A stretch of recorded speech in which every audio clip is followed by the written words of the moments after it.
Hello students, हम देख रहे हैं pair of linear equations into variables. इसमें हम एक्सरसाइज 3.6 देख रहे हैं। आज हम उसी को कंटिन्यू करते हैं। देखते हैं एक्सरसाइज 3.6 का क्वेश्चन नंबर फर्स्ट का थर्ड क्वेश्चन है solve by reducing them to pair of linear equations. ये हमें दो इक्वेशंस दी है, इनको रिड्यूस करके पेयर ऑफ लीनियर इक्वेशन के फॉर्म में रिड्यूस करके इनको सॉल्व करना है, मतलब x एंड y की वैल्यू फाइंड करना है। लेकिन यहाँ पे x जो है वो डिनोमिनेटर में है, यहाँ पे भी x डिनोमिनेटर में है, तो क्या करना पड़ेगा, इस इक्वेशन को भी हमें रिड्यूस करना पड़ेगा। रिड्यूस करने के लिए हम वेरिएबल चेंज कर लेते हैं, x एंड y की जगह पे m एंड n कंसिडर करते हैं, राइट। सो हम यहाँ पे सबसे पहले कंसिडर करेंगे लेट, यहाँ पे 1/x है, यहाँ पे भी 1/x है, यहाँ पे भी 1/x है। सो हम 1/x को m कंसिडर करते हैं। सिमिलरली यहाँ पे y है, हम इसको y के फॉर्म में नहीं रख सकते, y न्यूमरेटर में है, लेकिन x को हमने चेंज किया तो y को भी चेंज करना पड़ेगा। सो हम यहाँ पे बोलेंगे y, क्योंकि यहाँ पे भी y है और न्यूमरेटर में है, और यहाँ पे भी y न्यूमरेटर में है, so y is equal to n, right. So ये है हमारी इक्वेशन फर्स्ट और ये है हमारी इक्वेशन सेकेंड। तो ये दोनों इक्वेशंस किस तरह से बन जाएंगी, तो हम कहेंगे 1/x is equal to m, so equation becomes 4m plus 3y की जगह पे n is equal to 14, right. And second equation क्या हो जाएंगी, सेकेंड इक्वेशन पे 1/x is equal to m, so equation हो जाएंगी 3m माइनस 4y की जगह पे n इज इक्वल टू 23। तो इस तरह से हमें न्यू इक्वेशंस मिली, इसको हम कहेंगे इक्वेशन नंबर 3 और ये रहूँगी हमारी equation number 4, right.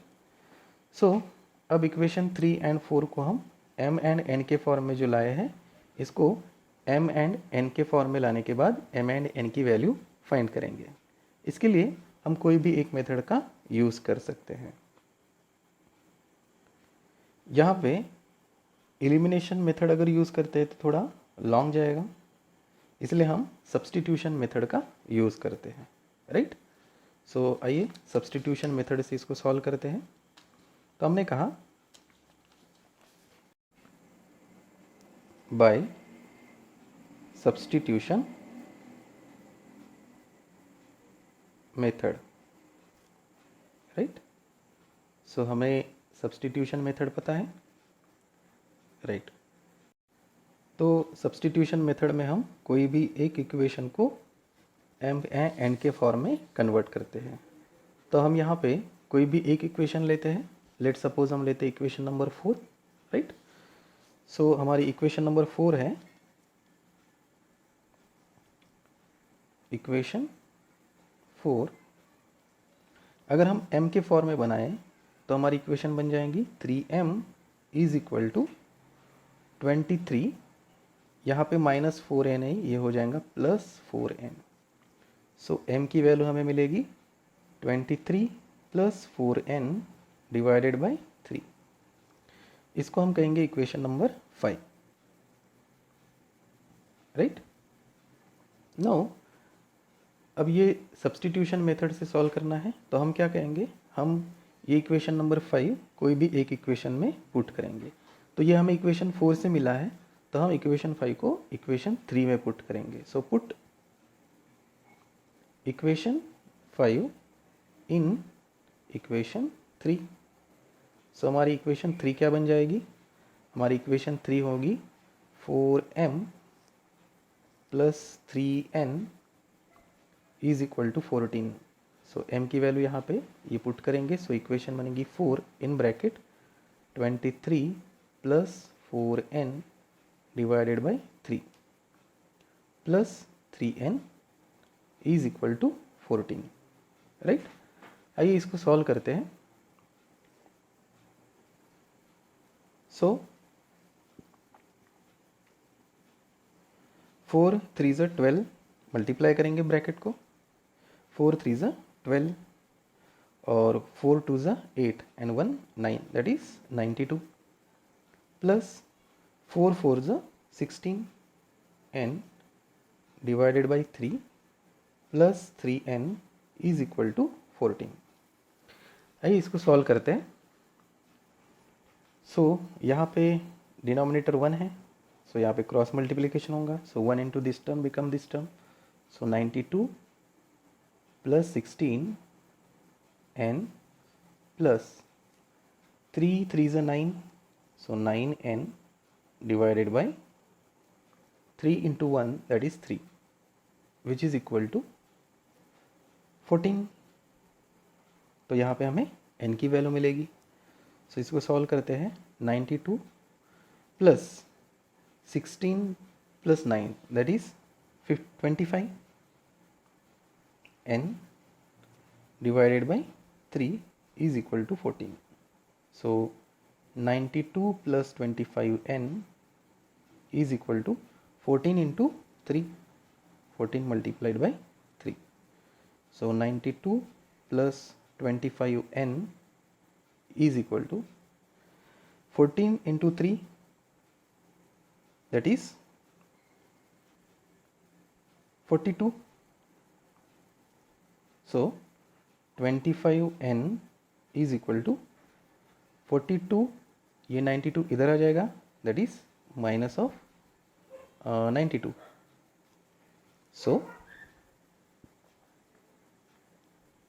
n is equal to, और 25n is equal to 42 minus 92, that is 92 minus 42, so 2 minus 2 0 and 9 minus 4, that is 5 and minus, so n is equal to minus 50 divided by 25, so 25 to the 50, so n is equal to minus of 2।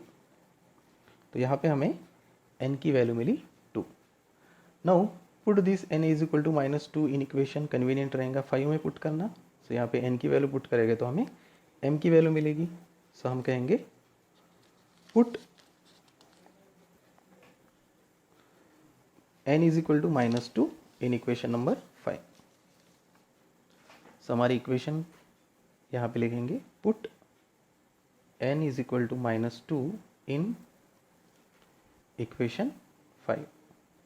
सो हमारी equation 5 क्या है, m is equal to 23 plus 4, n की value है -2 divided by 3। इसको solve करेंगे तो हमें m की वैल्यू मिलेगी। So m is equal to 23 plus into minus, minus 4 2 ज़ा 8 divided by 3। So m is equal to 23 minus 8, 13 minus 8, that is 5, and 2 minus 1, that is 1 divided by 3। So m is equal to 3 5 is 15, so m is equal to 5। तो हमने यहाँ पे जो reduce करके variables थे m and n, उनकी value find करी है, राइट। सो हमें m एंड n की वैल्यू नहीं फाइंड करनी थी, हमें फाइंड करनी थी x एंड y की वैल्यू।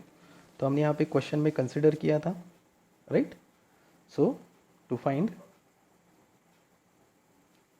x एंड y, तो हमारा कंसिडरेशन था x, तो हमने यहाँ पे कंसिडर किया था m is equal to 1/x। तो हमने यहाँ पे m की वैल्यू 5 लाई है, तो यहाँ पे हम पुट करेंगे m की value 5 is equal to 1/x, right. So x की वैल्यू हो जाएंगी x इज इक्वल टू 1/5। तो यहाँ पे हमें x की वैल्यू मिली 1/5। सिमिलरली अगर हम y की वैल्यू फाइंड करते हैं तो हमने कहा था n is equal to y। So n is equal to, हमारी y की वैल्यू कितनी आई थी, हमारी n is equal to y, right. So n की वैल्यू आई थी हमारी 2, ठीक, -2। So -2 is equal to y। So y की वैल्यू आई हमारी -2। सो हमें यहाँ पे इक्वेशंस दी थी और हमें इक्वेशन सॉल्व करने के लिए कहा था। तो हमने सबसे पहले m एंड n के फॉर्म में इसको कन्वर्ट किया, राइट। और जो कंसिडरेशन था हमारा m दैट इज़ 1/x, तो यहाँ से हमने x की वैल्यू फाइंड करी। सिमिलरली हमने n is equal to y consider किए थे, यहाँ से हमने y की वैल्यू फाइंड करी -2। In this way we solve this equation. Thank you.